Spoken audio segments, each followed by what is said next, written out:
এবং আমাদের হায়াতের রশিখানা তার হাতে রয়েছে।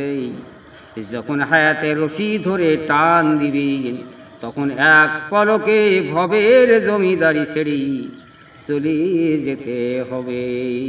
একদিন এই সুরার শরীর থাকবে না রে হাই, মাটির শরীর মাটির সাথে মিশিবে ধুলাই। কিসের বাড়ি, কিসের ঘর, কিসের জমিদারি, সঙ্গে তোমার কেউ নাই রে, কেবল একা তুমি। তো ভাই দিনদার ইমানদার, আমরা এটাই বুঝবো যে মৃত্যুকে আমরা কখনো দূরে মনে করব না।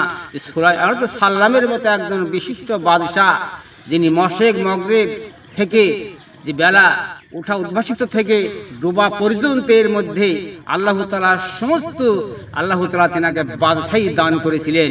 কিন্তু সুলাইমানকে যান কবজের সময় বাইতুল মুকাদ্দাসের মসজিদের মধ্যে নির্মাণ করাইতেছিলেন জিন দ্বারা, ওই মুহূর্তে তিনার জানকে কবজ করা হয়েছিল। কিন্তু বসবার জন্য একটা আবেদন করেছিলেন, কিন্তু তাকে বসার সময় দেওয়া হয়নি। তাহলে একটু বুঝো যে তোমাদের মৃত্যু একেবারে নিকটে আসে, যে মৃত্যুকে তোমরা দূরে মনে করিও না।